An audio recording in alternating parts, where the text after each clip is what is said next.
ئەمەوێ لەو پرسیارەوە دەست پێ بکەم جەنابەت دەنگتدا ئەمڕۆ و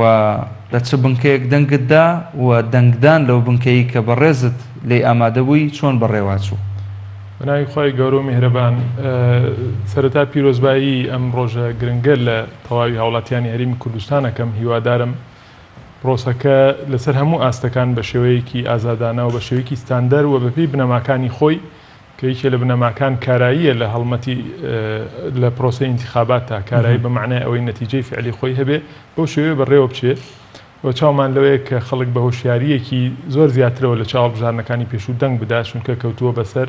کۆمەڵێ واقعی عملیە لەم چەند ساڵەی ڕابردووە وەکو قاعدە قانونی و شەرعەکەش دەڵێ اليقین لا يزول بالشك خەڵک بە چای خۆی هەندێک یەقینی بینی ئەگەر هەندێک شت لە هەڵبژارنەکانی پێشووە ئێمە بە پێشبینی سیاسیانی خۆمان یا بە پێشبینی حیزبیانی خۆمان باسمانە کرد بەڵام ئەم جارە ئەرکە ئاسانەکە بۆ خەڵک ئەوەی خۆی دۆخەکەی بە چای خۆی بینی و هەموو هێزەکانی لە چەند ساڵی ڕابردووە بە چای خۆی بینیەوە لە مەیدانە هیواداری نەتیجەیەکی کارەبا بەدەستەوە و ئیش بە نەتیجەکەی بکرێ بەڵێ من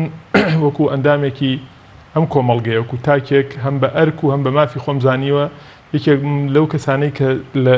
لە کاتە سەرەتایەکانە بچمە سەر سندوقی دەنگدان و دەنگیشمان داوە بە خۆمان و خێزانمانەوە سوپاس بۆخوا بە شانازیشەوە ئێمە ویژدانی خۆمان ئاسوودە کردووە و کاتێک دەنگیشمان داوە بە پێی ئەوەی کە دەنگدان شایەتیدانە ئێمە بیرمان لە دنیا و قیامەتی خۆشمان کردوێتەوە دەنگمان بە کەسێک داوە و بە لیستێک داوە کە هەوڵ بۆ دنیایەکی باشتری ئێمە دەداوە تاقی کراوەتەوە و لە قیامەتی ئینشاءالله سەربەرزین بەوەی کە بە نێتی خۆمان دەنگمان داوە بە لیست و کەسانێک کە ئیشەکانیان ئینشاءالله بۆ دنیا و دوا ڕۆژمان خێر بێ بە دڵنیاییشەوە لیستی مفەزەلی ئێمە لیستی پرشانازی و پرپیایی مەرد لیستی کۆمەڵی ئیسلامی کوردستان ژمارە 104 بووە و هیواداریشین کە خەڵکیش ئەو خوێندنەوە ورد و زانستەی کە ئێمە هەمانە بە هەمان بیر و ڕۆح و ئەمەی کە جەنابەت ئاماژەت پێ کرد ئەمە لە ڕووی یاسایی و کێشە دروست ناکە؟ نەخێر من دەنگم دا و ئیعلانم کردخۆ شتەکەی نییە ینی حاڵەتەکە شتێکی تقریبا عورفیان ئاسایی زۆر باشە. ئەو گرنگجەی کە جەنابەت لە سەرەتاوە باست کرد کە پێویستە دەنگدەر بەرەو سندوقی دەنگدان بچێت من ئەوەندەی کە دیارە لە ڕێی شاشە ڕنجینەکەی پەیامەوە نووسراوە کە ڕێژەی دەنگدەر لە شاری سلێمانی دیارەکە ئەوترێ شاری سلێمانی جیاواز لە شارەکانی تری هەرێمی کوردستان ڕێژەی دەنگدەر تا ئێستا وەکو پێویست نییە یاخود لە ئاسێکی نزمدایە. گرنگی ئەم هەڵبژاردنە چییە و بۆچی ئەبێ هاوڵاتیان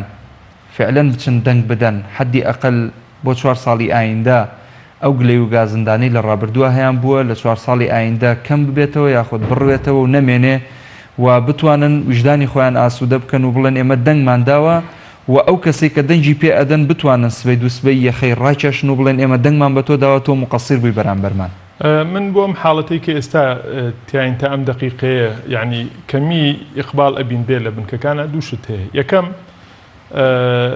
شتێکی طبیعیە کە لە 4 ساڵی ڕابردوو بەهۆی ئەوەی دەسەڵات و هاو ئاواز و پشتیوانەکانیان کارێکیان کرد بە پێی ڕاپرسیە نێودەوڵەتەکانیش کە ئێمە لەگەڵ گروپە بیانەکان دانیشتوین دەری ئەخەن ئەو ڕاپرسە بیانیانە کە متمانەی هاوڵاتی بە پرۆسەی سیاسی لە هەرێمی کوردستان لاواز بووە لە 4 ساڵی ڕابردووە بۆ نمونە تۆ دەیان قەیرانت هەبووە قەیرانی پاشەکەوتی موچە قەیرانی دارایی قەیرانی گەندەڵی قەیرانی سەرۆکایەتی هەرێم و مانەوەی بارزانی سەر کورسیەکە بە شێوەیەکی ناشەرعی و ناسایی تا ئەو کاتێک کۆمەڵگەی نێودەوڵەتی پاڵێکیان پێوەنا و مەسلەی ڕیفراندۆم کە ئەویش دیسانەوە هەر ئەو جەماعەتەی کە دوای بارزانی کەوتن بە بارزانیشەوە کە شەڕی دوای مانەوەی لەسەر کورسیەکە سیناریۆی ڕیفراندۆم و هەبوو ئەمانەوای کرد ئەم خەڵکە متمانەی بە پرۆسەی سیاسی لە هەرێمی کوردستان لاواز بوو ئەمە یەکێکە لە هۆکارەکان ئەگەر خەڵکێک تا ئێستا قەناعەتی نەهات بێتە سەر ئەوەی بچێ بەژاری پرۆسەی دەنگدان کاوە تۆڵەی خۆی بکاتەوە ئەمە شتێکە ئێمە ناڵێن نۆرمالە بەڵام دوجار ئەمە قەناعەتێکی شخصیە بەڵام خاڵی دووەم کە ئەمە بەلای ئێمە گرنگە لە 2014 کە قەیرانەکان بەم شێوەیە نەبوو نێشتا انتخاباتی خولی پێشووی پەرلەمانی عێراق کە ئێمە دەگەڕین بەسەر بنکەکانە بە تەبیعی ئەو زاهیرەیە دەبین لە ناو مرکزی شارەکانە مرکزی سلێمانی مرکزی هەولێر خەڵک لە پێشنیێڕای کەمترە چێ بۆ دەنگدان یعنی ئەو زاهیرەیەمان هەست پێ کردووە کە خەڵک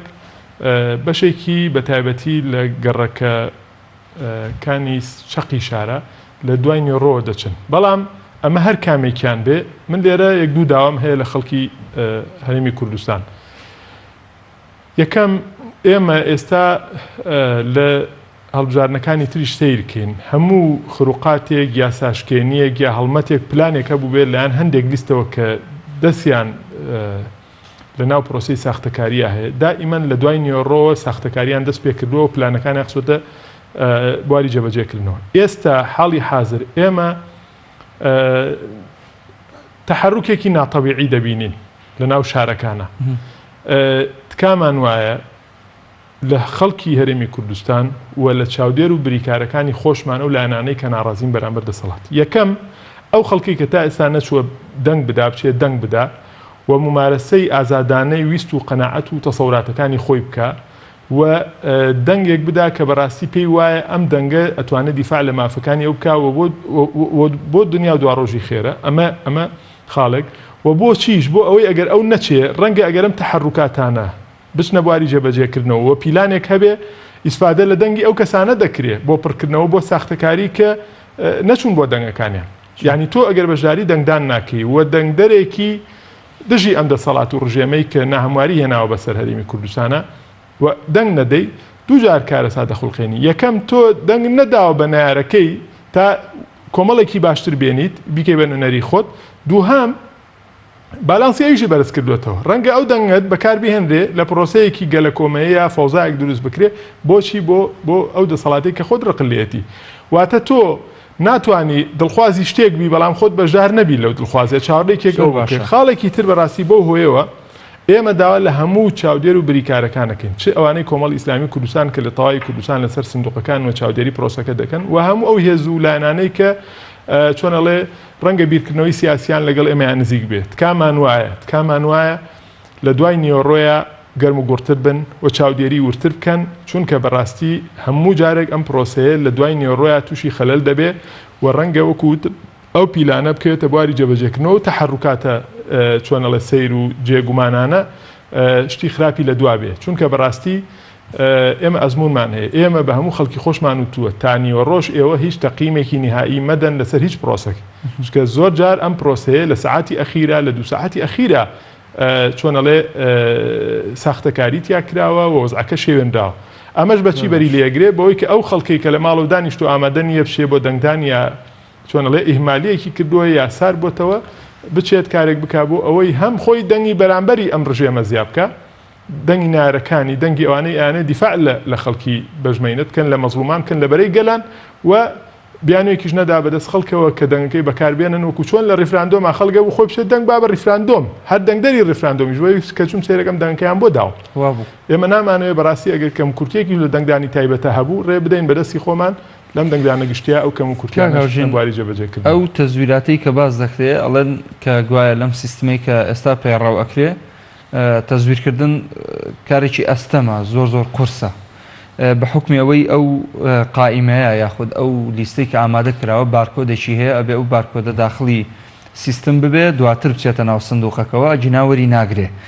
ئەمە ئەم پرۆسەیە پێدوانیە زۆر قورس بێ و وا بکە ینی کەسی لایەنی بەرامبەر کە بیەوێت تەزویرات بکە مەیئوز بێ لەم حاڵەتە. ئەم پرۆسەی کە ئێستا خراوەتە بۆ جێبەجێکردنەوە لە ڕووی هونەری و کۆمەڵی ئیجراعات گیراونەتە بەر بەتایبەتی ئەو جیازی پەنجەمۆر بەتایبەتی ئەو سندوقی زیرەک ئەمانە پرۆسەی زۆر باشن و زۆر کاریان ئاسان کردووەوە بەڕاستی پرۆسەیەکی زۆر گونجاو بۆ کەمکردنەوەی تەزویرە گەر نەڵێن بنە بڕیەکە. قسەکەمان لێرە پێشوانەی ئەوەی پێشومان نییە. ئێستا ئەگەر سیستمەکە ئاوڕوا سیستمێکی زۆر باشە ڕاستە لەبەر ئەوەی ئێمە یەکەم جارە ئیش بەم سیستماکەین کۆمەڵێ هەڵا هاتۆتە پێشەوە کۆمەڵی خەلەلی فەنی هەیە ناشاردرێتەوە بەڵام کێشەکەمان ئێمە کە دەڵێن چۆن تەوفیق بکەین لەبینی ئەم قسەیەمان کە دەڵێ ئەو جیهازانە ڕێ لە تەزویرە گرێەوە ڕەنگە دواییەوە پلانی تەزویر بکرێتە بواری جێبەجێکردنەوە. قسەکە ئەوەیە لە هەندێک شوێن احتیمالە جیهازەکە تەعتیل بکرێت. کاکە من لێتان ناشارمەوە کۆمیسیۆنەکانی عێراق فەرمانگەکانیان لە کوردستان هەموو کۆمیسیۆنی حیزبین یعنی سەر هەموو ئاستەکان بەشدار بوون لە پرۆسەی ناتەواویەکانی ئینە ینی گومانیان زۆر لەسەرە ئەگەروانە بواە بڵێ فەرمانگەی هەولێر بەڕێوبەرەکەی لە کات دوورە خرێتەوە لە پۆستەکەی دوورە خرێتەوە ئێمە ناچارە بین لە دەنگدانی تایبەتە ئێمە هەندێک هێزی سیاسی تانەی یاسایی وەسکاڵای یاسایی بەرزکەینەوە لەسەر فەرمانگەی سلێمانی و بەڕێوبەرەکەی کێشەکە ئەوەیە ئێمە ئەترسین بۆ نمونە کۆمەڵێک خەلەلی فەنی دروستکرێت لە جیهازەکانە دوای ئەوە دەرگا بکرێتەوە بۆچی بۆ دەنگدانی یەدەوی تازە خۆم دروست بکرێت بە کۆستەر خەڵک بهێندێ بۆ بنکەکان و وەزعێکی پەشێ و چۆنە لێ وەزعێکی ناسەقامگیر دروستکرێت لە بنکەکانە و فۆزایەک بندێتەوە بۆچی بۆ ئەوی زەرەی لە پرۆسەکە بدرێت چونکە بەڕاستی ئەوەی کە ئێمە لە دەنگدانی تایبەتیشا بینیمان یعنی هەوڵێکی مدەبەر هەستمان پێدەکرد بۆچی بۆ بەجارێ دوو لیوا ئەبرای بەردەم بنکەیە کە نەیەتوانی ئیستیعابی ئەو 4000 کەسە بکە کە لیوایەک لانی کەم 2000 کەسە سێرەکەی فەوزای دروست هەبوو هەستمانە کرد نیەتێکی پێشوەخت هەیە بۆچی بۆی ئەم پرۆسەیە بەو شێوە ستاندار و یاسایی و ئەلکترۆنی خۆی نەڕوا بڕێەوە شتەکە بچێتەوە بۆ دەنگدانە تایبەتەکەی پێشوو تۆ چۆن بێ سنوق پڕکەیتەوە بەڵام بەڕاستی ئەلحەمدولیلا لەوێژ نەتیجەکە بەو شێوەیە بوو کە زۆر نەهێڵدرا ئەو شتەوە بکرێت ئەم قسانەش بەڕاستی ئێمە باسی پرۆسەکەکەین ئەبێ ئەوشمان لەبیر نەچێت کۆمیسیۆن خۆی کۆمەڵی ئیجراعاتی گرنگی هەیە لە دوای داخستنی سندوقەکان کۆمەڵێ پێش ڕاگەاندنی نەتیجەی نهایی اینجا هەفتەیەکی ترە دوو هەفتەی ترە کۆمەڵی ئیجراعاتی هەیە خۆی دەیکا لەسەر ئاستی بنکەکانی دەنگدان لەسەر ئاستی سندوقەکان لەسەر ئاستی مطابقی پەنجەمۆر و ئەو شتانە بۆیە بەڕاستی ئێمە توانین بڵین لە سیستەمەکە بە شێوەیەکی گشتی ڕازین ڕاستە تۆ لە هەر پرۆسەیەکی تازە کە تاقیەکەیتەوە تەنانەت تۆ لە نەشتەرگەریەکە ئەچی نەشتەرگەریەک دکتۆر ئەڵێ ئەم نەشتەرگەریە لە ڕووی علمیەوە سەلماوە مەسەلەن لە سا 15 شکست هێنێ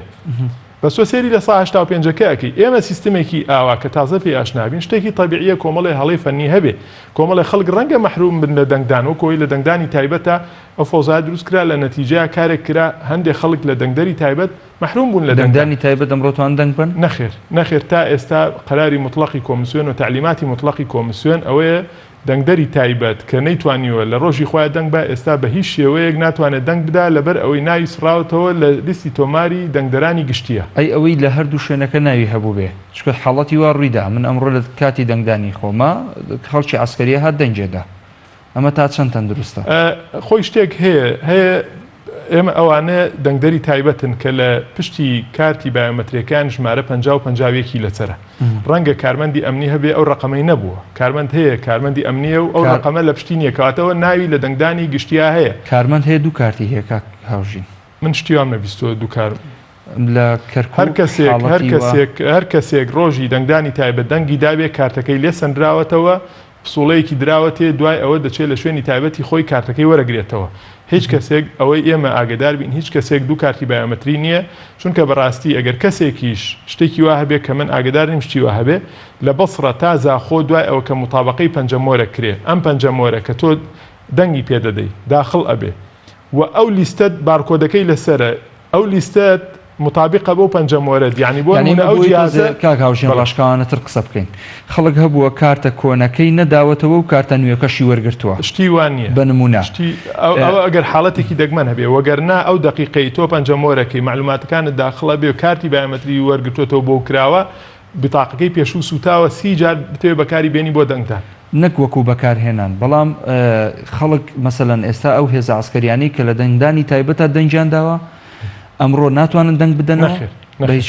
نەخێر چونکە یەک کارتی بایۆمەتریان هەیە کارتی بایۆمەتریەکان ڕۆژی دەنگدان لێ سەندراوەتەوە پسوڵەیەکیان دراوەتێ ئەو پسوڵەیە دەنگی پێ نادرێ نەخێر ئەو پسوڵەی ئەوەیە تۆ بچی لەو بنکەی کە بۆ دیاری کراوە کارتەکە وەرگریتەوە بۆ پسوڵێ وەریگریتەوە ئەو بەڵگەیەکە لەسەر ئەوەی کە تۆ دەنگت داوە کارتێکت لێرە هەیە چۆن ئێستا تۆ مخالفەیەک دەکەی لەسەر جادا پسوڵەیەکی مرورت دەدرێت هەیە بۆچی غەرامەکەی تایە سنەوەیەکە بۆی ئەو ڕۆژە بچی بە وەسڵە سنەوەیەکە دووەرگریتەوە کاک هاوژین ئەو تەزویراتەی کە جەنابەت باست کرد لە ئێستادا وەکو ئەو چاودێرانی کە دابین کراون و دانراون لە بنکەکانە هیچ حاڵەتێکیان بۆ گواستونەتەوە کە بڵێن حاڵەتێکی نەخوازرا و ناهەموار دروست بۆ لەناو بنکەکانە ئەتوانین بڵێن حاڵەتی نەخوازرا بەو شێوەیە ئەو حاڵەتانی کە هەن ئێستا تا ئێستا ئێمە تەفسیرمان بۆیان ئەوەیە خەلەلی فەنیە لەبەرەوەی سیستەمەکە گۆڕاوە بۆ بە وەزعێکی تر بۆ نمونە لە هەندێک شوێن جیهازەکە لە کار کەوتووە طبعا ئێمە تاعنەکەمان لە کۆمیسیۆن بەشێکی بۆ چییە ئەوەیە کە تۆ چۆن فرقەی خێرات نییە فرقەی تاریعت نییە بچێت فرقەی تەقەنی کە ئەم شتانە چارەسەرکە یا جیهازی ئەوە نابێت معقول نییە لە شوێنێکا 2 ساعت 3 ساعت جیهازێ لە ئیش بکەوێت تۆ نتوانی چارەسەری قەزەکە بکەیت کە ئێمە لە کۆمیسیۆنی بەغدامان بیست لە پێرەیە ئەڵێ ئەم کێشانە بەس لە هەرێمی کوردستان هەبووە کێشەکانەوەی کە تا ئێستا بە ئێمە گەیشتووە بەشێکی زۆری ئەوەیە کە شوێنێک بنکەکە خەڵک وەستا و جیهازی پەنجەمۆرەکە ئیش ناکە ئەمە یەکێکە لە کێشەکان مەسەلەی ئەو دەنگدەری تایبەت کە دەنگی نەدا و ئێستا دێ ئەوەیە بەشێکی هێت کارتی بایۆمەتری وەرنەگرتوێتەوە بە دەنگە پرۆسی بایۆمەتری کردووە بەس کارتەکەی بۆ نەهاتوێتەوە بە تایبەتی ئەوانەی لە دوای مانگی 11ەوە کە ئەویان کردو کارتیان نایەتەوە هەندێکیان دەڵێ بتاقە کۆنەکە ناخوێنێتەوە کە ئەمە شەر حاڵەتی دەگمەن بووە یعنی تا ئێستا پرۆسەکە بە شێوەیەکی گشتی ئەوەیە هەندێک شتی تر دێتە پێشەوە بۆ نمونە ئێمە درەنگ زانیمان کە دەنگدانی تایبەت و دەنگدانی مەشروطە ئاوارە و نازیحین بە فۆرمێکە درێ کە هەر هەشتا و حەوتەکەی هەر لۆگۆی ژمارە و لۆگۆی هەشتا و حەولیستەکەی عێراقی لەسرە واتە ئەوانەی کە دەنگدەری تایبەتن لە سلێمانی چۆن لە دەنگدەری گشتیا لیستێک گێتە بەردەسی 26 قوارەی لەسرە یەکەمیان کۆمەڵی ئیسلامی کوردستان ژمارە 104 لە دەنگدەری تایبەت و دەنگدانی ئاوارەیە ئەم شتە نییە بۆیە هەندێک خەلەلی فەنی هەیە بۆ نمونە کەسێک دەنگدەری کۆمەڵی ئیسلامی کوردستانە بەس ئاوارەی کەرکووکە لێرێ چووە دەنگی داوە لیستی کۆمەڵی ئیسلامی کوردستان لە ناو لیستە 'اینەکەی هەیە 'قوارەکەی هەیە بەڵام لە ئەساسا کۆمەڵ لیستی نییە لە کەرکووک لیستی کۆمەڵ لە کەرکووک لیستی نیشتیمان ژمارە 183 بەڵێ بۆیە ئێمە تعلیماتمان ئەوەیە هەر کەسێک لە هەر محافەزەیەکی مادەی 140 دەنگەدا و یا ئاوارەی ئەوێ وێسا لە سلێمانی یا لە هەولێر یا لە دهۆک دەنگەدا دەبێ بزانێ ئەگەر چه حیزبێکی دڵخوازی خۆی هەیە چ لیستێکی دڵخوازی خۆی هەیە دەبێ بزانێ ئایا لەو شارە بە تەحالف دابەزیوە یا ئەوە تا لیستی خۆی هەیە مەسەلەن من کۆمەڵی ئیسلامی کوردستان لە ناوچەی مادەی 140 لە دیالە لە مووسڵ لە کەرکووک بە لیستی نیشتیمان دابەزیوین بە ژمارە 183 بۆیە دەنگدەرێکی کۆمەڵی ئیسلامی کوردستان ئەگەر لە سلێمانیە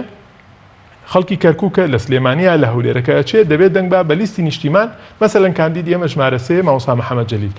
ناتوانێت بچێت دەنگ بە 104ەکە چکە ئەو دەنگە حسابی سوتایی بۆ کرێت چکە لە کەرکووکە لیستێک نییە بە ناوی لیستی ژمارە 104ەوە لیستی کۆمەڵی ئیسلامی زۆر باشە ئەم حاڵەتە فەنیانە هەن یعنی تا ئێستا شتێکی وانە بۆ بڵێ بێ بە زایرەیەکی تەزویرات ئەوەی کە هەیە ئێمە تەفسیرەکەمان تا ئێستا بۆ شێوەیە کە خەلەلەکان لە گۆڕینی سیستمەکەیە بەشێکی و بەڕاستی ڕەنگە هەنێ ئیشتیهاداتیش لەلایەن بەرپرسی وێزگە و بنکەکانەوە هەبێ خەڵکێک ڕێئەدا ئەم نەفرە بەو شێوەیە دەنگ بدا کارتی نییە یا شتێکی ئەوە حاڵەتی فەردیە قسەکانی ئێمەش قسەی نهایی نییە ئێمە ڕاستە ئێستا لە نیوەڕۆیە قسە دەکەین ئەڵێن پرۆسەکە ئاوا بووە ئیقبال کەمە و بەڕاستی کێشەی گەورەی تەزویرمان جارێ بە تاواتی هەست پێ نەکردووە چاودێری پرۆسەکەکەین بەڵام ڕەنگە ئێمە بۆ سەعاتێکی تر بۆ 2 سەعاتی تر بۆ 3 سەعاتی تر خوا نەخواسە پرۆسەیەکی نەخوازراو بێتە پێشەوە قسەی ئەومان هەبێ هیچ قسەیەکمان پێچوانێ ئەویتر نیە ئێمە دەقە بە دەقە چاودێری پرۆسەکە پێش ئەوەی بێمە سۆدیۆ بە ڕێزێک نامەیەکی بۆ من نات کەوتی من لە دەرەوەی وڵاتم و قوتابیە لە دەرەوەی وڵات من چۆن بتوانم دەنگ بدەم بە شێوازی ئۆنلاین دەنگدان هەیە یان نا کە پێم وا بێ نییە شتێکی لەو بابەتە و ئەوان مەسیریان چێ بێ بۆ نمونە لەواتە بە سەدان قوتابی لە دەرەوەی وڵات بیانوێ دەنگ بدەن لە چ حاڵەتێک دیارترین وڵات کە ئێستا بڵێن 21 وڵاتە تقریبان دیاری کراوە بۆ ئەوی دەنگدانی چۆنەڵێ هاوڵاتیانی عێراقی و کوردستانی لێ لە ئینا لەو 21 وڵاتە ئەوە کراوە دیارە ئەم حسابش لەسەر چی کراوە زۆرترین چۆنەڵێ هاوڵاتیانی عێراق و هەرێمی کوردستان بەسەر وڵاتانەیە دابەش بوون ڕەنگە لە ڕووی وجودی سیاسی یا وجودی هونەری کۆمیسیۆنەوە یا وجودی سیاسی عێراق وەکو سەفارەت و قونسڵێت لەو شوێنانە زۆر نەبن یا ئەوە تا بەپێی ئامارەکان ڕێژەی هاوڵاتیە چۆنەڵێ دەنگدەری عێراقی لەو شوێنانە زۆر نەبن ئەمە بنەمایەکی لای کۆمیسیۆن بێکە ئەوەی کردووە ئێمە دەزانین نزیکی بەپێی ئامارە نیمچە ڕسمیەکان نزیکی 850 بۆ 900,000 هاوڵاتی عێراقی لە دەرەوە توانای دەنگدانی هەیە بۆیە ئەمان کۆمیسیۆن نزیکی 1 ملیۆن فۆرمی دەنگدانیان ئەوە کردووە بە تەکید ئەو 21 وڵاتە کە دەنگدانی مباشری تیا کراوەتەوە زۆرینەی زۆری ئەو جالیانە لەوێن بۆیە ئەگەر کەسێک لە وڵاتێکی دوورە دەستەوانە تا ئێستا لە ڕووی هونەریەوە واقعی کۆمیسیۆن نەگەیانۆتە ئەوەی کە بە ئۆنلاین دەنگ بدرێ ئەوە هیچ حلێکمان پێ نییە بەڕاستی بەڵامی تر من قەنەعەتم وایە ئەو حاڵەتی ئو بەڕێزەی باسیکا لەوانە حاڵەتی شخصی بێت چونکە معقول نییە جالی عێراقی بە شێوەیەکی دیار لە وڵاتێک هەبێ و کۆمیسیۆن ئەو ئیشەی نەکردبێ چکە 21 وڵاتیش کەم نییە کە عێراق لە شار و محافەزەکانیە سندوقی دەنگدانی بۆ دانابێت باسی خەڵکی ئاوارەت کرد و مادەی 140 و ناوچەجێ ناکۆکەکان لە ئێستادا ئەو لیستەی کە لە ناوچەجێ ناکۆکەکانە کە لیستی ژمارە 183 نیشتیمانە و کاندیدی کۆمەڵی ئیسلامی لێ کە ژمارەی سێیە. ئەمە لە شاری کەرکووک لە شاری نینەوە مووسڵ سەرۆکی لیستەکە لە کۆمەڵی ئیسلامی کوردستانە مامۆستا حازم کە ژمارەیەکە. زۆر باشە. ئەمە لە ڕووی هونەریەوە پرسیاری ئەوە بکەم لە حاڵەتێکە لەم لیستە شتێک هەیە پێوترێت سانتلیگۆ. من حەز ناکەم زۆر بچمە عمقی ئەم بابەتەوە چونکە بابەتی گرنگتر هەیە باسی بکەین، بەڵام بە کورتی ئەمە ئەوە بزانم کە ڕێژەی دەنگدەر ئەگەر لە سەدا بۆ نمونە 50 بوو یاخود 60 بوو ئەو تەقسیماتە چۆن دابەشەکرێواتە پەرلەمانتارێک بێ ینی کاندیدێک بێ بە پەرلەمانتار بە چەند هەزار دەنگ ئەتوانێ ببێت. ئەوە هێشتا دیار نییە سانتلیگۆکە هێشتا دیار نییە. طبعاً دوو مەسلەی تێدا یەکەم ڕێژەی دەنگدەری ڕاستەقینە چەنە ئەوە دەورە بینێ بۆ سعری کورسی ئایا بەرز بێ یان نزم بێ. بۆ نمونە لە هەرێمی کوردستان ئێمە باسیەوەکەین ئیقبال کەمە بۆ نمونە دوایی بۆمان دەرکەوت لە 150 لە هەرێمی کوردستان دەنگی دابوو. ئەو کاتە سعری کورسی کەمە بێتەوە، بەڵام تۆ هەر هەژدە کورسیەکە هەر ئەبێ لەسەر سلێمانی ساغ بکرێتەوە، ینی لیستە براوەکان دەیبن. ئەمە خاڵێکی تر مەسلەی ئەو تەقسیمی 1.7 کە دەکرێت نەتیجەی هەموو لیستەکان تەقسیمی جەدۆلێکە کرێ. یەکەم جار دەنگەکانیان تەقسیمی 1.7 کرێت، دوایی تەقسیمی 3 کرێت، تەقسیمی 5 کرێت، تەقسیمی 7 ئەوکو ژمارە تاکەکان دەڕوا. بۆ نمونە لە سلێمانیە کە 18 کورسی هەیە، نەتیجەی ئەم حیزبانە لە زۆرەوە بۆ کەم کە ئاوا بەستونی ڕیزیانەکەن ئاوا بەباری ئاسۆیی تەقسیمی ئەو ڕێژانەیەکەن. لە ناو ئەم کۆمەڵە نەتیجەیە کە تۆ ئەم هەموو ژمارە و تەقسیمی ئەو ژمارانە کردووە زۆرترین 18 ژمارە وەرەگری. ئەو کاتە مەسەلەن تۆ لیستێکی 4 کورسیت بەرەکەوێ زۆرتر دەنگی دەدەنەوە، من 3 کورسیم بەرەکەوێ، یەکێکتر دوانی بەرەکەوێ، یەکێکتر 5 بەرەکەوێ، یەکێکتر 6 بەرەکەوێ. ئەوە دەکرێت تۆ تا دەنگدەری ڕاستەقینە دەرنەکەوێ نازانی سعری کورسی بەم دوو اعتیبارە لە چەنە ئەوەستێ. لە پێم وابێت لە 2014 زیاتر لە 40,000 ویست بە لە سلێمانیا وابزانام لە 178 ئەوانە زیاتر دەنگیدا. بەڵام بە تەکید ڕاستە ئێستا ژمارەی دەنگدەرزیایی کردووە لە سلێمانی و لە هەرێمی کوردستان و لە هەموو عێراقیشە. بەڵام ئەگەر ڕێژەی دەنگدان کەم بێتەوە دەنگدەری ڕاستەقینە مەسەلەن لەو لە 178 بێتە لە 160 بێتە 65 تەئسیر لە سعری کورسیەکە لە نرخی کورسیەکە. ئەو کاتە ڕەنگە ئەگەر تۆ 89,000 پێویست بوو بێ لە هەڵبژاردننی پێشووە بۆ 2 کورسی ئێستا لەوانەیە شتێکم تری پێویست بێ. بۆیە بەڕاستی هەموو محافظەکان ڕێژەی خۆیان هەیە ئەنجا زۆرترین کەس دەنگ بدا ئەوە نرخی کورسەکە زیاکە لە باشترین حاڵەتە و لە ئاساییترین حاڵەتە ئەنجامی بەرایی کەی ئیعلان نەکرێت. خۆی کۆمیسیۆن لە ڕووی نەسەریەوە قەرار بڵێن قسەی وابوو کە 2 ساعت دوای پرۆسەکەمان دەتوانن نەتیجەی بەرایی ئەوە بکەن. بەڵام پێم وابێ ئێستا خۆیان قسەیەکی تریان هەیەەوە بیستمانە کە ڕەنگە دوای 24 ساعت نەتیجەی بەرایی ئەوە بکەن. نەتیجەی نهایی بە ئێمەیان وتووە کە ئەوان نزیکی 2 هەفتەیەکیان پێ ئەچێ بۆی نەتیجەی نهایی ئەوە بکەن. نەتیجەی نهایی پەیوەندی بە کۆمەڵێشتەوە هەیە. یەکەم تۆ بێتانەکان هەموو یەکلا بکەیتەوە، ئەوان کۆمەڵی ئیجراعاتی خۆیان هەیە لە دوای پرۆسەی دەنگدان ئەوە دەکەن. یعنی نەوەستاونەتە سەر تانەی حیزبەکان بڵێ لەم سن و قەلەب من کێ ئەوەیە. کۆمەڵێ ئیجراعاتی گرنگیان هەیە کە دەیخەنە بواری جێبەجێکردنەوە ڕەنگە نەتیجەیەکی باش با بەدەستەوە بەبێ ئەوەی تانەش لەسەر هیچ شتێکە بێ. بۆ نمونەیەکێ لەو نەتیجانە ئەوەیە هەر سندوقێک لە 180 تێپەڕان ئەو سندوقە قردێرەی سوولی لێدەن. چونکە بە درێژایی عێراق ڕەنگە خۆیان یەکێک لە شتەکانەوە بوو بێ، یعنی بە زەحمەت گەیشتوتە لە 180 دەنگدان. بۆیە ئەمە یەکێکە لە شتەکانی تر کە ئیشی لەسەرەکەن. مطابقەی پەنجەمۆر ئەکاکەم جیهازانە بۆچی پاریتیا سەرف کراوە، بۆچی ئەم پرۆسەیە خراوەتە بواری جێبەجێکردنەوە، نابێ ئیشی لەسەر بکرێ نەتیجەکە. بۆیە هەر کەسێک ئەگەر حاڵەتێک هەبێت 2 جار دەنگی دابێ ئەو کاتە پەنجەمۆرەکە ئاشکرا دەبێەوە بە بارکۆدەکە شایەکسەر دەنگە ئەسڵەکەشی دەنگە تەزویرەکەشی جیهازەکەی سووتێنێ کە خۆی مبەرمەجە بۆ شێوەیە. کۆمەڵە ئیجراعاتی ترە ڕەنگە ئەمە ئێستا ئێمە بۆمان نەبێ باسی بکەین، بەڵام هەموو ئەمانەوە دەکەن لەگەڵ لێگلایکردنەوەی تانەکانە کە حیزبەکانەیدەن. ئەو کاتە ئەوان بێن چی بکەن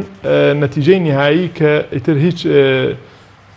چۆنە لە لای خۆیان هیچ تاعنێک هەڵ نەگرێ یا لای خۆیان بە نەتیجەی یەکلا بۆ حساب بکرێ ئەلانیکەن. بەڵام ئەگەر کۆمیسیۆنیش نەتیجەی بەرایی دوای 24 ساعتێک ڕابگەێنێ یا دوای 2 ساعت 3 ساعت ڕایبگەێنێ، بەڵام ئەبێ بزانین کە زۆربەی هێزە سیاسیەکان بەتابەتی هێزە سیاسی دیارەکان چاودێری خۆیان لەسەر سندوقەکان هەیە مەسەلەن ئێمە وەکو کۆمەڵی ئیسلامی کوردستان ئەپلیکیشن و پرۆگرامی ئەلکترۆنی تایبەت بە خۆمانێ بۆ کۆکردنەوەی دەنگەکان هەموو ئەو کەسانەمان کە بریکارن لە بنکەکان لە وێزگەکانە هەموو فۆرمی تایبەتیان بەردەستە نەتیجەکانی یەکسەر بە ئالێتی سەریع ئێمە دیاریمان کردووە میکانیزمەکان دەیگەێننەوە ئەو شوێنانەی کە دیاری کراوە لەلایەن ئەو نوێنەرانەی ئێمە لە هەموو مەڵبەندەکانە داخلی ئەو سیستم و ئەپلیکیشنە ئەکرێ بۆیە ئێمە دقە بە دقە هەر ڕقەمێک ئیزافە دەکرێت لە هەر بنکەیەکی هەرێمی کوردستان و کەرکووکە ڕێک لای ئێمە دەرەچێ و دەنگی حیزبەکانیش ئێمە نەک هەر دەنگی خۆمان کۆکەینەوە دەنگی پاڵێراوەکانمان ئێمە دامان ناو دەنگی لیستەکانی هەرێمی کوردستانیش بە سپیش و بە تەلەفیژەوە هەر هەمووی لەو فۆرمای یادداشت دەکرێت بۆیە ئێمە دقە بە دقە لەگەڵ نیسبەی جاکردنەوەی دەنگەکان یا پێگەیشتنەوەی دەنگەکان بە ئێمە دەزانین ئێمە کۆمەڵی ئیسلامی کوردستان خۆی پاڵێراوەکانی ڕێژەی دەنگەکان و ژمارەی دەنگەکانیان بەرەبەرە بەرەو چەند ئەڕواوە لیستە دیارەکانی هەرێمی کوردستانیش سەوتیان چۆنە بۆیە بەڕاستی ئێمەش و هێزەکانی تری جوانەی ڕەنگە توانای مادی و توانای هونەریشیان لە ئێمە زیاتر بێ بێن هەمومان چۆنەڵێن نەتیجە بەرایەکان بڵاوکەینەوە ئەگەر کۆمیسیۆنیش لە وەختی خۆی دوای خست. بەڵێ زۆر باشە بینەرانی بەڕێز و خۆشەویست ئێمە بەردەوامی لەگەڵتان لە ڕۆماڵی تایبەت بە چۆنێتی بەڕێوەچوونی هەڵبژاردنەکانی ئەمڕۆی ئەنجومەنی نوێنەرانی عێراق بۆ ئەو مەبەستە کۆمەڵێک میوان لێرە لە ستۆدیۆ ئامادە بوون لە نێویاندا زۆر بەڕێز کاک هاوژێن عومەر بەرپرسی ناوەندی هەڵبژاردننی کۆمەڵی ئیسلامی دەچینە لای ناوبڕێک و دواتە دێنەوە خزمەتان.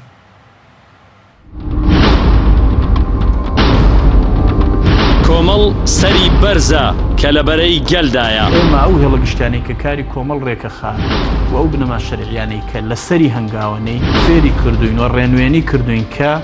بە دوای بەرژەوەندیە کەسی و حزبیەکانەوە نەبێت بەرژەوەندی گشتی بکەینە سنتەر و لەسەر بەرژەوەندی گشتیەکان هەنگاو بنین بەرژەوەندی گشتی پێش بەرژەوەندی خۆمان دەخەین کۆی هەڵوێستەکانی کۆمەڵی ئیسلامی گرتو ئێستا دیقەتی بدەیت لە 4 ساڵی ڕابردوودا هەمیشە ئێمە لەبەرەی بەرگریکردن لە دامەزراوە شەرعیەکانی هەرێمی کوردستان لەبەرەی بەرگریکردن لە دامەزراوە نیشتیمانیەکانی هەرێمی کوردستان لەبەرەی ئەوەی کە دامەزراوەکان بکرێن بە دامەزراوەی نیشتیمانی بۆیتر حزب لەبەری هەموو شتێک قەرار نەدا لە هەرێمی کوردستان هەڕەشەی دەسەڵات نامان ترسێنێت لەبەرەی گەلدا دەمێنینەوە جارێک کە بەرامبەر جەماوەری کوردستان ڕاوەستین و قساکەی مکرمایە کۆمەڵی ئیسلامی سەری بەرزە بە مەواقیفەکانی سەری بەرزە بە هەڵوێستەکانی ئەوەمان کرد کە بەرژەوەندی هەرێمەکەمانە کە بەرژەوەندی گەلەکەمانە و خۆمان بووینەتە قوربانی کە کەوتوینە ژێرباری زەخت و فشاری دەسەڵات ئێمە ئەوەی لە 4 ساڵی ڕابردوو کردمان قسەکانی 4 ساڵی ڕابردوومان بوو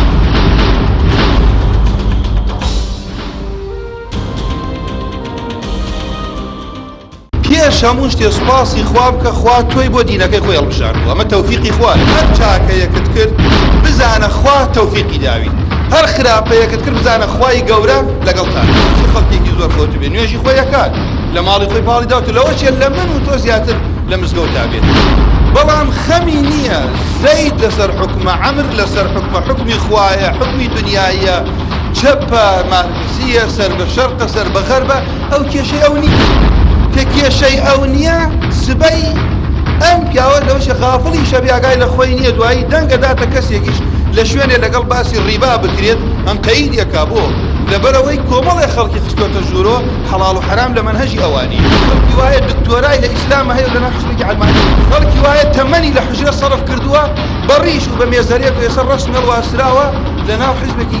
دوور لە دەڵێن موسڵمانان الحەمدولله فلان وەزیریان دەستپاک بوو فلان ئەندام پەرلەمانیان ڕاستگۆ بوو ئەمە تۆ سەبەبی ئەوەی ئیسلامت پیشانی خەڵکدا چونکە ئیسلام بەبێ تەنسیم سەر ناکات پێغەمبەری خوا صلی الله علیه و سلم لە ژیانیە لەحظەیەک نەبووە مسلمانان پەرتەوازە بکات هەر کەسێ بۆ خۆی ئێمە نەوەکە ئەو کەسانەی مسلمان بە کافر بزانین نەوەکە ئەو کەسانەیش کافر بە مسلمان ئەزانین دوو خەتەری زۆر گەورەیە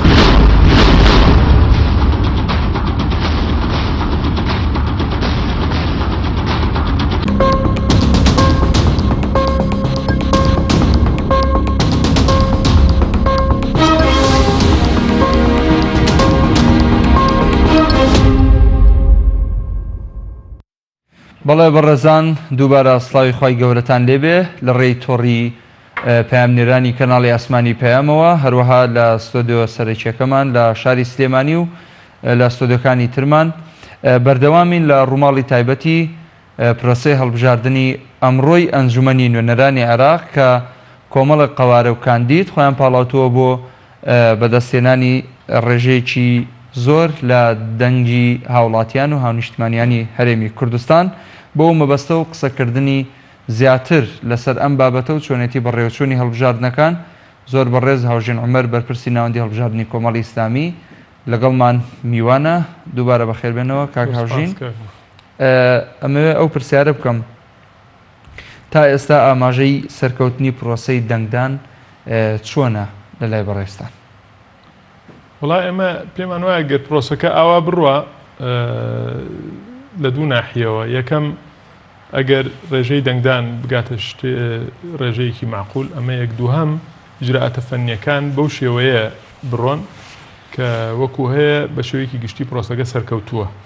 و ئەگەر ڕێژەکەش بڵێن هەر زۆر نەبێت چونکە خۆ شتێکی تەبیعیە لە هەموو وڵاتانی پێشکەوت و دیموکراسی شاجاری وایە ڕێژەی دەنگدان ڕێژەیەکی کەم ئەوە دەکرێت بەڵام پرۆسەکانی هەموو شەفافی و یاسایی و هینی تەواوی پێوە دیارە بۆیە ئێمە ئەوەی بەلامانەوە گرنگە ئەم پرۆسەیە کە ئیشی پێدەکرێت و لانی کەم پرۆسە ئەلکترۆنیە بە شێوەیەکی سەرکەوتوانە و دوور لە خەلەلی گەورە بڕوا بەڕێوە ئەگەر ڕێژەی دەنگدانیش نەگاتە ئاستی پێویست ئێمە بەهەر بە پرۆسەیەکی سەرکەوتووی ئەزانین لە هەمووی سەرکەوتوتر ئەوەی ئینسان بە حەقیقی لەژێر هیچ کاریگەریەکان نەبێ غێری کاریگەری بیرکردنەوە وجدانی خۆی دەنگی حەقیقی بە ئەمە زۆر گرنگە ئێمە ئێستا بەڕاستی ڕاستە وەکو هێزێکی سیاسی مافیەوەمان هەیە ڕوومان دێ بە خەڵک بڵێن دەنگمەن بە لیستەکەمان بەڵام بەڕاستی تۆ سەریەوە مەکە خەڵکی بە قەنەعەت تۆ دەنگ بە لیستی تۆ ئەدایە لەبەر هەندێک هەڵوێستێ بەڵام دەیان هەزار خەڵک هەیە لەم هەرێمی کوردستانەیە لەژێر باری ترساندنە لەژێر باری تۆقاندنە لەژێر باری کۆمەڵی وەسائلی نایاسایی و ناشەرعیایە بۆچی بۆ ئەوەی ممارەسەی دەنگی خۆی نەکە ئێمە بەڕاستی ئەوەی لە دەنگدانی تایبەت تا دەیبینین هەموو جارێک و بەم جارەشەوە یعنی خەڵکێک ئەوێ ممارەسەی ئەو ویستە حەقیقی و چۆنەڵێ مافە خوارزک و خۆڕزکەی ناخی خۆی بکە وجدانی خۆی ئاسوودە بکە بەڵام خەڵکانێکی لێ قوتە بنەوە قوتی ڕۆژانەی بەکارهێنن وەکو سیلاحێک دژی کە نەتوانێت ئەوە بکە چکە بەڕاستی دەنگت تۆ دەنگ بە هەر کەسێک بیت دەنگت تعبیرە لە وجودت دەنگت تعبیرە لە چی لەوەی کە تۆ کائینێکی هەی بیرەکەیتەوە ممارەسەی سەلاحەتی خۆتەکەی ئیمامی عومەرە فەرمێ ئێوە کەی ئینسانەکانتان چۆن نتوان ئینسانەکان بکەن بە کۆیلە لە کاتێکە خوای گەورە بە ئازادی هێناونەتیە بوون بۆیە بەڕاستی ئینسان یەکێک لەو شتانەی کە حتا بەشێ لە زانایانی مەقاصید دەفەرمونون لەگەڵ ئەو پێنج بنەمایی کە وەکو مەقاصیدی شەریعەت لە مێژووی ئیسلامیا زانایان دیاریان کردووە دەڵێ دەبێ حورریەت و عەدالەتی ژۆک و مەقسەدی شەشەم و حەوتەم ئەوە بکرێت ئێمە گەورەترین سەرکەوتن ئەوەیە بەلامانەوە کە خەڵک ممارەسەی دوور لە تیژی دوور لە هیچ فشار و ئیفێکتێکی تر ممارەسەی دەنگی خۆی بکە ئێتە هەر کەسێکی دێمە خزمەتت دەنگی پێبا ئەوە شتێکی دێمە خزمەتت دەچینە بێتواتە لە دەڤەری ڕاپەڕین لێەوە پەیامنێرمان ئاراز ڕەسوڵ ڕاستەوخۆ لەگەڵماندا بەڵێ ئاراز سڵاوی خوا لێبێ پێم وا بێ میوانێکت لەگەڵا ئەویش وتەبێژی کۆمەڵی ئیسلامیە پێم خۆشە فەرمونون بدوێن. سڵاو لە ئێوە لە بینەران و بیسەرانی کەناڵی ئاسمانی پەیام من ئێستا لە قوتابخانەی نۆزانم لە ناحیە بێتواتە دیارە مامۆستا ڕێبوار حەمەد وتەبێژی کۆمەڵی ئیسلامی بە حکمی ئەوەی کە پێشتر دەنگدانی لێرە بۆ ئێستا شەر لەم سنوورە ماوەتەوە هاوشێوەی ئەو هاوڵاتیانەی کە لە ڕگزبەندی وەستاون بەسەرەی خۆی چوە ئەو بنکەی کە تایبەت بوو بە دەنگدان لە ئێستاشدا بەڕێز مامۆستا ڕێبوار حەمەد وتەبێژی کۆمەڵی ئیسلامی دەنگی خۆیدا دەمەوێت سەرنجی بزانم لەسەر چۆنێتی بەڕێوەچوونی پرۆسەکە مامۆستا ئێوە دەنگتاندا شێوازی پرۆسەکەەوەی کە ئێوە سەرنجتاندا چۆن بەڕێوە دەچێت؟ بەناوی خۆی گەورە و میهرەبان زۆر سپاس من تەوان سەرەتا پیرۆزبایی لە هەموو هاوڵاتیانی هەرێمی کوردستانەکەم و هەموو دەنگدەرانی هەرێمی کوردستان و عێراق بەگشتی کە ئەمڕۆ ڕۆژێکی گرینگە و تەمەناکەینەما دەستپێکێکی نوێ بۆ دانانی نەخشەیەکی نوێ لە حکومڕانی لە عێراق و لە شێوازی نوێنەرایەتیکردنی هەرێمی کوردستانیش لە عێراق لە ئەنجومەنی نوێنەرانی عێراق و دەستپێکێک بێ بۆ گۆڕانی نەخشەی سیاسی لە هەم لە هەرێم و هەم لە عێراق ئەوەی کە ئێمە بینیمان تەڵەن پرۆژەکە بە شێوەیەکی ئاسایی بەڕێوە دەچوو تەمەنا دەکەینە پرۆسەیە بەو شێوەی کە بڕیاری لەسەردراوە بەڕێوە بچێت وە بەو ئالیەت و میکانیزمانی کە لە کۆمیسیۆنی باڵای سربەخۆی هەڵبژاردنەکانی عێراق قەراری ئێستادا بەڕێوە بچێەوە بێگرفت بەڕێوە بچێ بەبێ بربەست و کۆتاییەکەی بەو شێوەیە بێ کە ئێمە تەمەن ناکەین بێ تەزویر بێ گزیکاری بێ ساختەکاری و بە شێوەیەکی منەظەم و تعبیر بێ لە ئیرادەی حەقیقی هاوڵاتیان. دەستا خۆش بێ مامۆستاگیان ئەوە لە ماوەی 4 ساڵی ڕابردوودا هەڵوێست و بڕیارە سیاسیەکانتان لە بەرژەوەندی خەڵک بۆ هاوتەریب لەگەڵ داخوازیەکانی خەڵک لە شەقام ینی ئەو بەڵێنانەی کە ئێوە داوتانە لە بەرژەوەندی خەڵک بووە هیچ کات نەچوونە ژێر ئەو فشارانەی کە لایانی دەسەڵاتدار لە ژێر فشاردا ئێوەی ناچار کرد بێت پابەندی بڕیارەکانی خۆتان بوو لەبەری خەڵک داماونەوە ئێوە لەم ڕۆدا تا چەند چاوەڕوانن هاوڵاتیان بەرهەمی ئەو قوربانی دانێ و ئەو لەبەری خەڵکدا بوونە وەربگرنەوە هاوڵاتیان بە چ زۆر شخڕۆشێکەوە متمانە بەلیستی سەڵ کۆمەڵی ئیسلامی دەبەخشن. کۆمەڵ ئەوەی کە کردوویەتی لە ماوەی 4 ساڵی ڕابردوودا حقیقەت ئەوە بۆ کە ئێمە ئەمانەوێت نەخشەی سیاسی عێراق نەخشەی سیاسی و هەرێمی کوردستانیش پرۆسەی سیاسی بچێتە سەر ئاراستەیەکی تەندروست وە حقیقەت ئەوەی پێوترێ دەستا و دەستکردنی دەسەڵات لە هەرێمی کوردستان و لە عێراق ڕوو بداوە ئێمە ئەوەی کە کردومانە ویستومانە ئاراستەی سیاسی بەو جۆرەیە بێ کە هەڵبژاردن ڕۆڵی خۆی ببینێەوە هاوڵاتی و شیار بێ بتوانێت نوێنەری ڕاستەقینەی خۆی هەڵبژێرێ ئێمە پێمان وایە کۆمەڵ حقیقت لە ماوەی ڕابردوودا ئەوەی کە کردومانە لە خزمەتی هاوڵاتیانی هەرێمی کوردستان بووە و لە خزمەتی پرۆسەی سیاسی بووە لە هەرێمی کوردستان و لە خزمەت سیستەمێکی حکومڕانی تەندروست بووە لە خزمەتی شەفافکردنی سەرچاوەکانی داهات و دروستکردنی شەراکەتی ڕاستەقینە بووە لە هەرێمی کوردستاندا حقیقت ئێمە کاری خۆمانمان کردووە ئەمڕۆ هاوڵاتیانی هەرێمی کوردستان قەرارە دەن و بڕیاری خۆیان دەین و تەمەناکەین هاوڵاتی بەگشتی لە هەرێمی کوردستان بڕیارێکی دروست بدەن و ئەو نوێنەرانە هەڵبژێرن کە دەسپاکن کە بەهێزن کاتوانن نوێنەراتیان بکەن.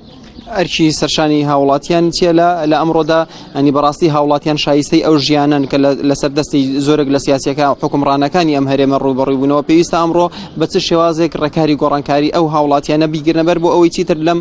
ژیانە دژواری کە تێکەوتون درێژە نەکێشێت. خۆتە زانی تەبعاً ئێمە 4 ساڵی پڕمەینەت و نەهامەتیمان بەڕێ کرد لە ڕابردوودا لە هەم لە قەیرانی دارایی و هەم لەو واقع سیاسی کە هەرێمی کوردستان لەگەڵ عێراق هەی بووە ئەمڕۆ بۆ هاوڵاتی بە نەزەری من لە دوو ڕووەوە دوو ئەرک لە سەرشانی هاوڵاتیانی هەرێمی کوردستانە یەک ئەوەیە بە گوڕوتینەوە بە جۆش و خڕۆشەوە بەشداری پرۆسەی هەڵبژاردن بکەن و تعبیر لە ئیرادەی حەقیقی خۆیان بکەن دوو ئەمڕۆ هاوڵاتیان ئەتوانن دەستپێکی گۆڕانکاری لە نەخشەی سیاسی هەم لە هەرێم و هەم لە عێراق دەست پێ بکەن و ئەمڕۆ ڕۆژی هاوڵاتیە ڕۆژی دانانی نوێنەرانی ڕاستەقینەتی کە ئەبێتە بناغەی داڕشتنی حکومڕانێکی نوێ بۆ ماوەی 4 ساڵی داهاتوو. دەستان خۆش بێ زۆر سواز بۆ بەڕێز مامۆستا ڕێبوار حەمەد وتەبێژی کۆمەڵی ئیسلامی کە ڕاستەخۆ لەگەڵمان بوو من دەمەوێت کاک مەحموود لەگەڵ بەڕێز عوسمان سکتانی کارژێڕی هەڵبژاردن و ڕاپرسی هەڵبەندی پێنجڕانی کۆمەڵی ئیسلامی بکەم ئەوەی کە ئەمڕۆ ئێمە سەرنجماندا لە ناوەند و بنکەکانی دەنگدان سەرقاڵی بە دوواداچوون و سەرنجدانی پرۆسەکەمون پرۆسەکە بە شێوەیەکی گشتی چۆن بەڕێوە دەچێت خڕوقات و گرفتی ئەنی بەڕێوەچوونی ئەم پرۆسەیە چیە تا چەند بە شێوەیەکی ئاسایی بەڕێوە دەچێت و هاوڵاتیان تا چەند بە گەرموگوڕێەوە تێیدا بەشداری دەکەن. بەناوی خوای بەخشندە و میهرەبان بەخێراتنتان دەکەم دەستان خۆش بێ سەرکەوتن بۆ لیستی کۆمەڵی ئیسلامی کوردستان دیارە ئەمڕۆ پرۆسەکە لە دەڤەری بیتوێن پشدەر لە سنووری مەڵبەندی پێنجڕانی کۆمەڵی ئیسلامی کوردستان پرۆسەکە تا ئاستێکی باش بە جوانی بەڕێوە دەسێ بەڵام لێرە و لەوێ بەهۆی یەکەم جاری ئەم پرۆسەیە کە پرۆسەیەکی ئەلکترۆنیا لێرە و لەوێ هەندێک لەو ئەچیزانە لە کار دەکەونیان جاری وا هەیە کارتی بایۆمەتریەکەیان نایخوێنێتەوە یانەوەتە بەڵێ زۆر سپاس بۆ پەیامنێرمان ئاراز ڕەسوول لە ناحیەی بێتواتەوە لە دەڤەری ڕاپەڕین لەگەڵمان بووی سپاس بۆ خۆت و میوانەکانت بەڕێزان بەردەوامین لەگەڵتان لە ڕووماڵی تایبەتی کەناڵی ئاسمانی پەیام سەبارەت بە هەڵبژاردنەکان گفتوگۆی کراوە لەگەڵ بەڕێز هاوژین عومەر بەرپرسی ناوەندی هەڵبژاردننی کۆمەڵی ئیسلامی ئەنجام بدەین وەکو دواوتەی بەڕێزت حەزەکەم ئەوە بزانم کە داوای چی لە بینەران ئەەکەیت و چیت پێ باشە دەنگدەر ئەنجامی بدا و لە کۆتایی ساتەکانی هەڵبژاردنە لە ئێستا و لە دواترە دەنگدەر چ کارێک ئەنجامدا باشە؟ وەڵاهی من قسەکانی پێشوم دووبارە ئەکەمەوە هیوادارم خەڵک بڕام ممارەسەی قەناعەتی خۆی بکە بەدەر لەوەی دەنگ بە کێ ئەدایەکێنە ئەوە شتێکی ترە ئەوە قۆناغی دواترە بەس شێ ممارەسەی ئەو مافی خۆی بکە کە لە بەشێ لە دەساتیر و یاساکانی هەندێک وڵاتی ترە هەر واجبە تۆ پێویستە لەسەر دەگەر نەچی ئەو کاتە ئیجراعاتی یاساییت بەرامبەرەکرێ ئەمە زۆر گرنگە ئەم سەرکەوتنی ئەم پرۆسەیە دەلالەتی زۆری هەیە و ئەتوانین بڵێن تەسیری زۆری هەیە لەسەر ئینتیخاباتەکانی داهاتوش بۆ نمونە ئەو کەسانەی کە 4 ساڵە لە بەرەی میلەتان و ئیشیان کردووە ئەگەر بەڕاستی ئێستا جەزایەکی عادیلانە و پاداشتێکی باشی خۆیان لایەن خەڵکە وەربگرنەوە ئەمە کاریگەری هەیە بۆچی بۆ انتخاباتی پەرلەمانی کوردستانیش کە دوای 3-4 مانگی تر قرارە بکرێ و انتخاباتی ئەنجومەنی پارێزگاکانی هەرێمی کوردستانیش کە ڕەنگە ئەوە بکرێ ئێمە بەڕاستی نابێت چاوەڕێی هێزێکی دەرەوەی خۆمان بین بۆ ئەوەی پرۆسەی گۆڕانکاری ڕووبا گۆڕانکاری لە خۆمانەوە لە ناخی خۆمانەوە دەست پێکە ناکرێ من تۆ هەند بەم چی سنگ بنەی بە گولەوە یا بچیتە سەر جادەکان یا نارێتی سیاسی بنوێنی بۆ ئەوی گۆڕانکاری برێ بەڵام خۆم لە ماڵەوە دانیشمەوە نەکەم من لێرە شەوە جارێکتر ئەیڵێمەوە یعنی تۆ ئەگەر بتەوێت شار پاک و خاوێن بێ نابێت چاوەڕێی پاکەوانێک بی یا سیارەیەکی شارانی بێ بەردەرگاکەت بۆ بکە بەر لەوە تۆ پاکوخانی لە ماڵی خۆتەوە لە بەردەرگای خۆتەوە دەست پێەکە گۆڕانکاری ژۆکۆ پاکوخانیە وایە ئێمە پیسیەکانی پرۆسەی سیاسی بەتەنها بە هێزێک لایەنێ بە چەند کەسێک لا نابرێت خەڵکانێک لە ناوم هێزە سیاسیانەیە تۆ لە ناو کۆمەڵی ئیسلامیا سیرکە خەڵکێک هەیە نەک یعنی چۆن ئەڵێ بەرژەوەندەکانی خۆی هەموو لە دەستداوە خسوێتی خەتەرەوە کاکە ژیانی خۆشی خسوێتە مەترسیەوە چەندین کەسمان هەبووە لە جومگەکانی کاکە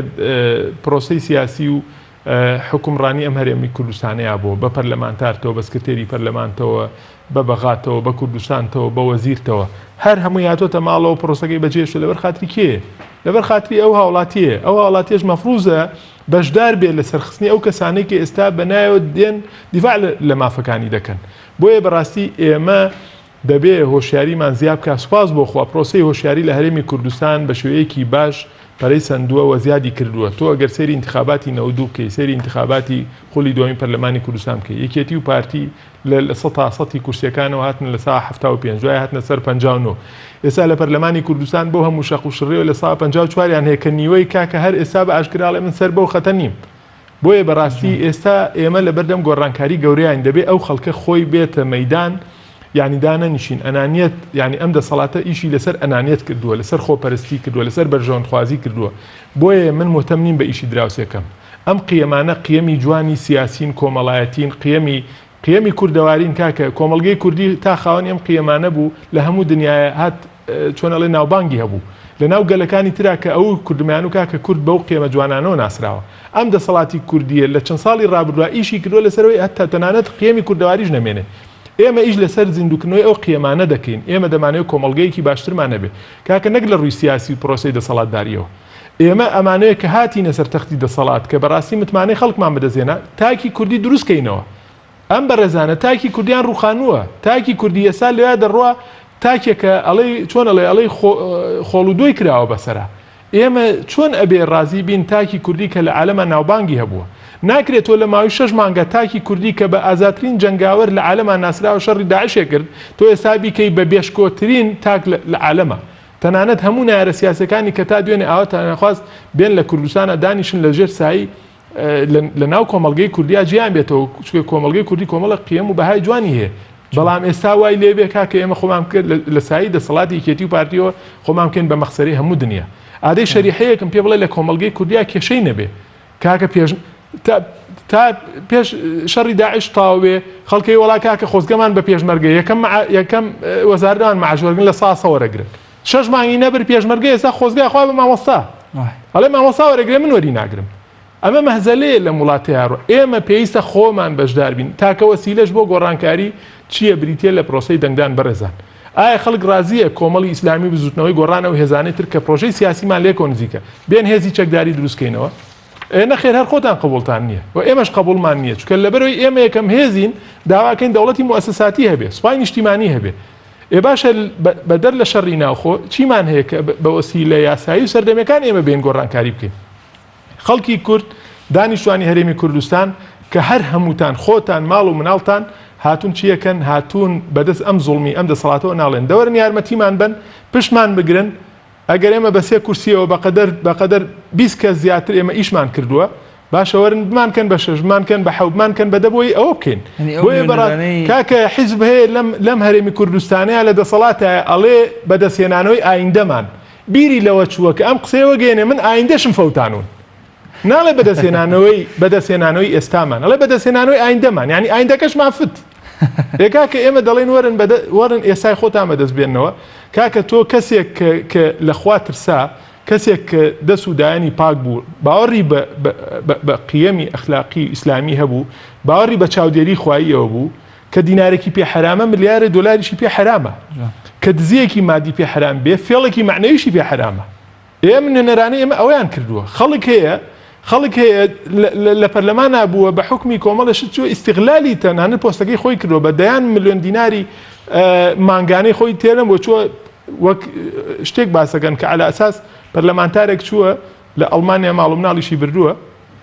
دوایی وەسڵەکەی هێناوەتەوە عەلا ئەساس ئەمە ئەوەی کردووە بە ئەڵمانی لیان نووسیوە پەرلەمانتارێکی کورد ئاگای لێ بووە ئەڵمانیە زانێ پێشتر دانیشتووی ئەڵمانیەوە سەیری کردووە ئەمە عەمەلیاتی جوانکاریە بۆ ئەعزای تەناسولی خێزانەکەی کە خێزانەکەی پەرلەمانتار نییە کاکە تۆ ئەتەوێ کەسێکی ئاوا لە پەرلەمانەکانان نوێنەراتی بکاکار وەکو حود هەر لە تێرکردنی خۆی و ئارەزۆکانی خۆی و گروپە شخصی و کۆمەڵایەتەکانی خۆیان بێ یا ئەو تا کەسێک کە خەمی گشتی هەبێ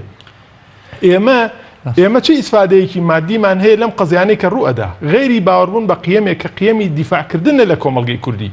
ئێمە ئیسلام وەکو مەشروع تێگەیشتوین وەکو ئەو تێنەگەیشتوین چین لە کونجێکا بە تەنها عیبادەت کەین و عیلاقەمان نەبێ ئێمە دووبارەیەکەمەوە خوای پەروەردگار لەسەر ئێمەی فەرز کردووە چوار جۆر عەلاقە و حەز بە مەسئولیەت و پەیوەندی ئیجابیمان هەبێ یەکەم لەگەڵ خوای گەورە کە تۆ ئەرکەکانی خوا لەسەر خۆت جێبەجێکەی باشە لەگەڵ خەڵکی خوا لەگەڵ نەفسی خۆت لەگەڵ دەوروبەر و سروشت لەگەڵ ژینگەی خۆت ئەمانە هەموو مەسئولیەتە خوای گەورە بە تۆی داناوە تۆ ناتوانی لە کۆمەڵگەیەکە ئینسانێکی ئینتیهازی بی پێغەمبەری خوا صلی الله علیه وسلم کە یەکەم کەس بوو ئیسلامی بۆ هات ئەم دەعوەی دەست پێ کرد باش علی شریعەتی دەڵێ لە شەڕی بەدرا وازم یەک وڵاخیان پێ بوو یا چەند وڵاخێکی کەم وەکو وایە تۆ بچی بۆ شەڕێکی جەبهەیی ئەو هەزاران هەمەر و دەبابەی پێبێ بەڵام تۆ یەک هەمەرە پێبێ یا 5-6 هەمەرە پێبێ بەڵام دەبەرەوەی خاوەنی ڕیسالە بوون خاوەنی مەشروع بوون ئەمانە سەرکەوتن ئیسلام بۆچی توانی لە ماوەی 23 ساڵە بناغەی گەورەترین حەزارەی ئینسانی دانێ هەموو نووسەر و چۆن ئەڵێ بیرمەند و هەتا تەنانەت ڕۆژهەڵات ناسە بە ئینسافەکانیش تا ئێستا ناڵێ دەوڵەتی ئیسلامی بۆ نمونە وەکو احتیلال سەیریکە وەکو دەوڵەتێک کە هاتووە خەڵکەینەکە ڕزگارکە بۆیە بەڕاستی ئێمە ئیسلام وەکو مەشروع تێگەیشتوین ئێمەش کە دەڵێن هەندێک خەڵک هەیە با لە هیچێکی ترا لە شتێکی ترا بەناوی ئیسلام و هەڵە نەخەڵەتێنێ ئیسلام یعنی ئیسلام خۆی کافیە بۆ خۆی پرۆژەی ئیسلامی معالمی سیاسی هەیە معالمی اقتصادی هەیە هەموو معالیمەکانی حکمی تایە نظامی کۆمەڵایەتی هەیە نظامی سیاسی هەیە نظامی اقتصادی کاکە ئەم ئیسلامە حەزارەتێکی گەورەی بۆ نزیکی 1000 ساڵ بردۆ بەڕێوە چۆن ناتوانێت ئێستا بێ هەرێمێک بەرێ بەڕێوە کاکە کاتێک مەشروعی ئیسلامی ئەوەی کە بۆن و بەرامی خۆی لە دەست نەدا باشە من دێم باشە پاشخانێکی ئیسلامی ئەدەمە پشتی خۆم بەڵامەشم لە دەرەوەی کیانێکی ئیسلامی ئەوە دەکەم ئەیمە چارەنووسی مەشروعی ئیسلامی کووە بۆیە بەڕاستی ئێمە ئەم قسانەکە دەکەین ڕغبەتی من نییە بۆ ئەوەی کاندیدێکم دوو کاندیدم زیاتر دەرچێ بۆ پەرلەمان نەخێر ئێمە ئیش لەسەرەوەکەین پەرلەمان وەکو کەناڵێکی گرنگ بۆ خزمەتی مەشروعی ئیسلامیەکەین مەشروعی ئیسلامیش بە معنای ئەوە خزمەتەکەی بۆ کۆمەڵی خەڵکی ڕیش درێژ بێن نەخێر ئێمە کە ئەڵێن مەشروعی ئیسلامی ینی مەشروعی ئینسانی ئێمە لە 100 دەنگەکانمان هێناوە پێشتر